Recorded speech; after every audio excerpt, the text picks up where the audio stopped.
সন্তানেরা যখন স্কুলে যায় তখন ওই স্কুল থেকে আনা নেওয়া করা বাবা মার একটি প্রতিদিনের ডিউটি হয়ে দাঁড়ায়। আর তার মধ্যে থাকে যদি এরকম একটি ছোট বাচ্চা, তাহলে তো আর কথাটিই নেই।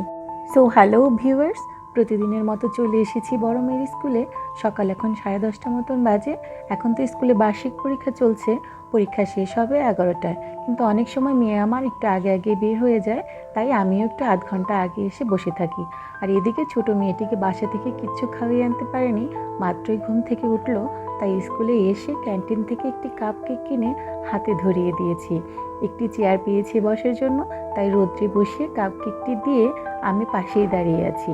বায়না করেছে হাত দিয়ে খাবে, তাই হাতে দিয়ে বসিয়ে রেখেছি। দেখুন না কি সুন্দর হাত দিয়ে খাচ্ছেও একটু একটু করে। আর আজকেই প্রথম বাইরে ওকে এরকম জারে করে নিজ হাতে খেতে দিয়েছি।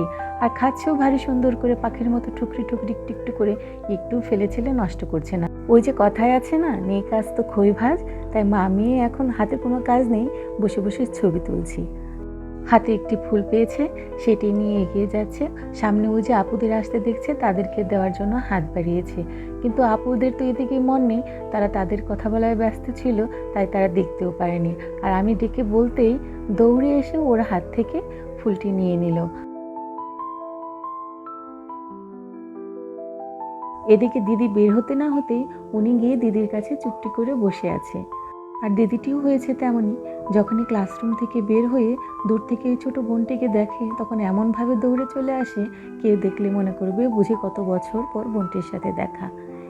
এদিকে দিদির কাছ থেকে জলের বোতলটি পেয়ে জল খাচ্ছে আর মাঠ দিয়ে হেঁটে বেড়াচ্ছে। এখনও বাইরে এসে ওরকমভাবে হাঁটার অভ্যাস হয়নি। ওই উঁচু নিচু জায়গা হলে হাঁটতে একটু কষ্টই হয়। কষ্ট হলেও মাঝে মাঝে একটু ছেড়ে দিই, কারণ হেঁটে তো অভ্যাস করতে হবে, না হলে শিখবে কীভাবে। আর এমনিতে মানুষজন বেশি দেখলে সেখানে নেমে আবার সে হাঁটতে চায় না, তাই একটু ফাঁকা জায়গা পেলে সেখানে এসে নামিয়ে দিই আর সেখানে একটু একটু করে হাঁটি। আর এদিকে ছোট বোনটিকে রেখে আমার বড় মেয়ে চলে গিয়েছিল ক্যান্টিনে, সেখান থেকে একটি বার্গার কিনে এনেছে। এটি একটি ভেজ বার্গার। আর এই ক্যান্টিনটিতে বার্গার, পিৎজা, কেক আর এক ধরনের পিঠা বিক্রি হয়। এগুলো খেতেও যেমন সুস্বাদু, তেমনই স্বাস্থ্যসম্মতও। দোকানের ওই প্যাকেটজাত খাবার থেকে হাতে বানানো এই খাবারগুলো, বিশেষ করে যারা চোখের সামনে প্রতিদিন বানিয়ে দিয়ে যায়, এই খাবারগুলো অনেক স্বাস্থ্যসম্মত বলেই একটু একটু করে এগুলো আমি খেতে দিই। খুব বেশি খেতে দিই না, কিন্তু বাচ্চাদের তো ওই বাইরের খাবারের প্রতি একটু আকর্ষণ বেশি।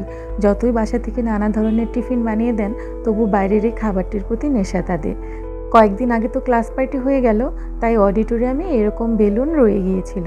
সেখান থেকে আজকে বাচ্চারা এরকম খুলে খুলে আনছে, এনে মাঠ জুড়ে সবাই মিলে খেলা করছে।